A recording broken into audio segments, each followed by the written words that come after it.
Chief justice صاحب نے جو فیصلہ دیا اس کے بارے میں آپ کا کیا موقف ہے کہ یہ فیصلہ درست ہے؟ دیکھیں جی، چیف جسٹس صاحب نے جو قادیانیوں کو تبلیغ کی اجازت دی ہے یہ بالکل پاکستانی اور اسلامی آئین کے خلاف ہے. ہم اسے مسترد کرتے ہیں. جو اس کو مسترد نہیں کرتا ہم اسے مسترد کرتے ہیں. دیکھیں، کیا پاکستان کے اندر جو ہے وہ کسی جگہ پر بھی کسی چار دیواری میں سپریم کورٹ کے خلاف بات کی جا سکتی ہے؟ نہیں.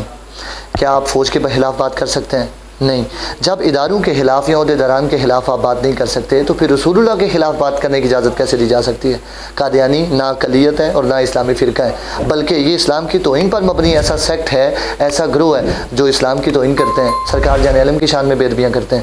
تو چار دیواری میں ان کو اپنے مذہب کی تشہیر کرنا سرکار جان عالم صلی اللہ علیہ وسلم کی شان میں بے ادبیوں اور گستاخیوں کی اجازت دینے کے مترادف ہے. اس لیے ہم اس فیصلے کو مسترد کرتے ہیں اور اس طرح کے فیصلے دینے والوں کو بھی یہ وان کرتے ہیں کہ یہ فیصلے بالکل پاکستانی اور شریعت کے آئین کے خلاف ہیں اور ان کو ختم کیا جائے، واپس لیا جائے. اور ساتھ میں یہ بھی بات بتاتے ہیں کہ سیدنا صدیق اکبر کے زمانہ خلافت کے اندر جتنے بھی قادیانی تھے، جو دوسرے نبی کو ماننے والے جتنے بھی افراد تھے مسلمہ کو، آپ نے سب کو قتل کروا دیا تھا. کیا یہ بات کم ہے کہ مسلمان قادیانیوں کو قتل نہیں کرتے، ان کو زندہ رہنے کی اجازت دیتے ہیں، اوپر سے آپ ان کو تبلیغ کی بھی اجازت دے رہے ہیں؟ تو جس نے یہ فیصلہ دیا، ملک میں آگ لگانے کا فیصلہ تو ان کا تھا، ملک کے اندر فساد برپا کرنے کا فیصلہ تو ان کا تھا. اس لیے اس فیصلے کو واپس ہونا چاہیے تاکہ ملک پاکستان کے امن و امان کو برقرار رکھا جا سکے.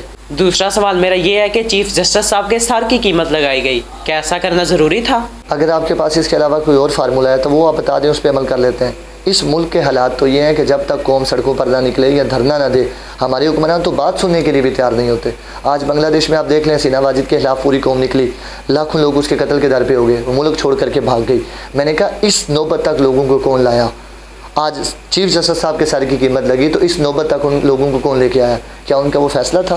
کروڑوں لوگوں کے جذبات کو مجروح کیا گیا اس طرح کے فیصلے دے کر کے کہ قادیانی جو ہے وہ اپنے مذہب کی تبلیغ کر سکتے ہیں جو پاکستانی آئین کے خلاف ہے.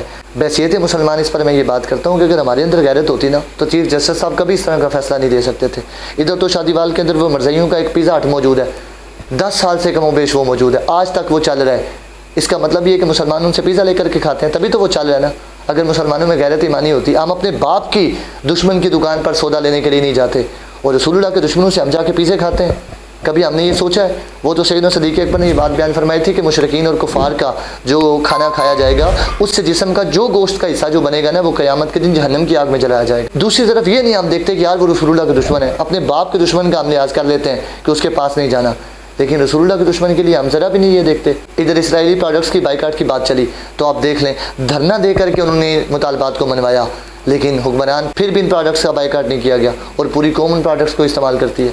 تو ہمیں بھی یہ دیکھنا ہوگا کہ بحیثیت مسلمان یہ اگر نوبت پہنچی چیف جسٹس صاحب کے فیصلے دینے کے پر تو یہ بھی ہماری وجہ سے تھا کہ ہم لوگ اپنے ایمان میں کمزور ہو گئے. ہمارے بزرگوں نے تو یہ قانون بنوایا تھا ختم نبوت کا اور ہم اس قانون کی حفاظت بھی نہ کر سکے.